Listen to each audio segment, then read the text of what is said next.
এখানে স্পেসিফিক সেই কারণে একটু টাচ করতে চাই যে যখন যেটা আয়শা খানম বলছেন জাহাঙ্গীরনগর ইউনিভার্সিটি এবং ঢাকা ইউনিভার্সিটি যখন একটা তুমুল কাণ্ড 2006, 7, 8 তখন কিন্তু আমরা মঞ্জুরি কমিশন থেকে আরম্ভ করে বিভিন্ন জায়গায় ইউনিভার্সিটিগুলোতে অনেক কিছু করার পরে একটা পর্যায়ে আমি পিটিশনার হয়ে মহিলা আইনজীবী সমিতির নির্বাহক পরিচালক হিসাবে কেস করলাম 8 এবং 9 সালে একটা যুগান্তকারী জাজমেন্ট পেয়েছিলাম যেটা সংবিধানের 111 ধারা অনুযায়ী একটা আইন এবং সেখানে কিন্তু একটা বড় রেকমেন্ডেশন ছিল যত তাড়াতাড়ি সম্ভব একটা আইন তৈরি করার কথা, কিন্তু দুঃখের বিষয় সেটা কিন্তু হয় না। এবং সেটা নিয়ে আইন কমিশন এবং মহিলা আইনজীবী সমিতি আমরা কিন্তু একটা ল বানিয়ে দিয়েছিলাম যেটা আছে ওদের ওয়েবসাইটে মহিলা পরিষদ থেকে এবং অন্যান্য অনেকেরা, কিন্তু সেটা কিন্তু হয় নাই এবং সব থেকে বড় যে এরপরে আপনারা অনেক সময় জানেন যে এই যে কেসটা হচ্ছে এটা কিন্তু কর্মক্ষেত্রে এবং শিক্ষা অঙ্গনে এবং সেখানে কিন্তু কমিটি করার কথা থেকে আরম্ভ করে প্রতিরোধে যৌন হয়রানি একটা অপরাধ, শাস্তিযোগ্য অপরাধ, এগুলোকে একটা ডেফিনেশন একটা বিভিন্ন বিষয় আসছে। সেই ডেফিনেশনটা আমি একটু পড়তে চাই এই কারণে, সেজন্য আমি যেটা কিন্তু আমরা অনেক সময় যখন আমরা রুলটা পেলাম সেদিন একটা মিডিয়াতে দেখলাম মহিলাদেরকে সুন্দরী বলা যাবে না। কেন আমি সুন্দরী বলা যাবে না? দেখেন কিভাবে কেন সুন্দরী বলা যাবে? আমি যদি পছন্দ করি একটা ছেলে আমাকে বলতে পারবে, কিন্তু আমি যখন চাই না তখন নিশ্চয়ই বলতে পারবে না। অর্থাৎ আমরা কিন্তু অনেক সময় মনে করি সামান্য কারণে এটা যৌনকারী হয়ে যাবে যখন সেটা একটা উদ্দেশ্যটা যখন খারাপ থাকবে। আমি এই জাজমেন্টটা কিন্তু আমি বিভিন্ন দেশে কিন্তু বাইরেও আমাদের কিন্তু আমরা বিশাখা আপনার ভারতের একটা জাজমেন্ট ছিল সেটা নিয়ে এতদিন পর্যন্ত কিন্তু তাদের দেশ চলেছে, এখন তাদের নতুন আইন হয়েছে। আমরা আমাদের মহিলা বিষয়ক মন্ত্রীরা কিন্তু নারী এখন এবং আগে দুটাই, তাদের যখন বলতে যায় যখন অন্য জায়গায় বলতে চায় তখন তারা বলে এই যে পুরুষদের তো নির্যাতন, পুরুষরা তো ভিকটিম হয়ে যাবে। এই যে তাদের এই যে মানসিকতা, এইটাই পুরুষতন্ত্র। আমি একটু বলতে চাই যৌন হয়রানি বলতে এই হাইকোর্টের জাজমেন্টে কি আছে। যৌন হয়রানি বলতে বোঝায় অনাকাঙ্ক্ষিত যৌন আবেদনমূলক আচরণ যেমন শারীরিক স্পর্শ বা এ ধরনের প্রচেষ্টা, প্রাতিষ্ঠানিক এবং পেশাগত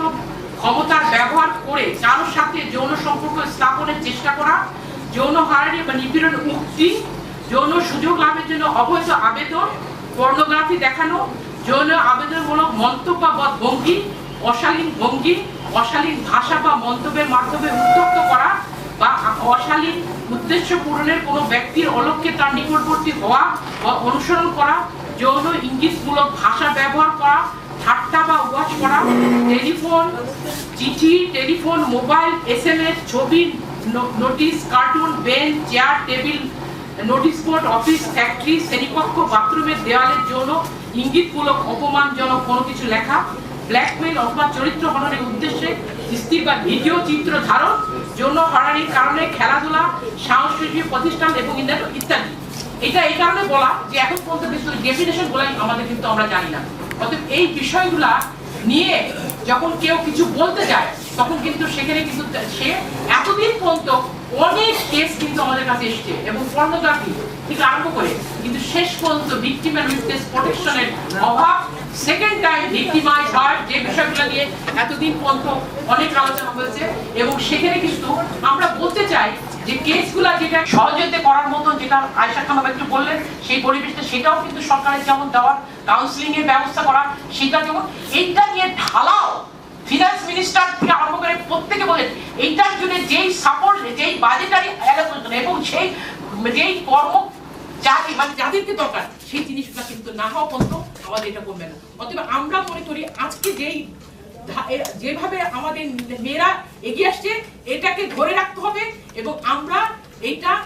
প্রতিরোধে সব থেকে বড় এই জাজমেন্টের সব থেকে বড় যেটা প্রতিরোধ এখন পরে এই মিডিয়া হাউসগুলা যারা আমাদের এই যেখানে ক্যামেরা নিয়ে আছে তাদের ভিতরে কয় জোড়া তাদের কমিটি আছে আমি জানতে চাই। আমি কিন্তু অনেকবার কিন্তু তাদের যে বলেছি কোথাও কোনো একটা কিন্তু তারাই যারা এগুলো প্রচার করেন তাদেরই এখন কিন্তু কমিটি নাই। একটা মিডিয়া হাউসে ইলেকট্রনিক মিডিয়া, প্রিন্ট মিডিয়া ভালো ভালো পত্রিকায় তাদের কিন্তু এখনো কমিটি নাই, এবং অনেক জায়গায় কমিটি আছে, যেমন গার্মেন্টসের জায়গায় তারা বাইরে থেকে দুজন লোক নিতে হবে, সেটা কিন্তু নাই। এগুলো কিন্তু আমি একটু সময় নিয়ে বলছি, এইটা কিন্তু বড় কথা যে এইটা কমিটি করে সেখানে দুইজন বাইরের লোক থাকবে, এবং একটা কমপ্লেন আসার সঙ্গে সঙ্গে সেটা কিন্তু তখনই ছড়িয়ে দিবে না, গোপনীয়তা রাখতে হবে। তারপরে একটা ভালো করে এটা উপরে কমপ্লেনটা উপরে দিতে হবে, তারা যদি শাস্তি না নেয় তখন সে অল্টারনেট পড়ে যাবে। সেই বিষয়টা নিয়ে আমি এখানে এইটুকুই আমি বলে শেষ করতে চাই। অতএব এই কাজটা যদি করা হয় এবং আমরা যদি এই যেভাবে আন্দোলন বলে এগিয়ে যাচ্ছে, আমাদের দেশে সব থেকে প্রতিরোধটা হবে, এবং যারা এটা শাস্তি পেতে চায়, শাস্তিযোগ্য অপরাধ যদি হয়, তারা শাস্তির আওতায় আসবে এবং আমাদের দেশেও এটা কমে আসবে বলে আমি মনে করি। সবাইকে ধন্যবাদ।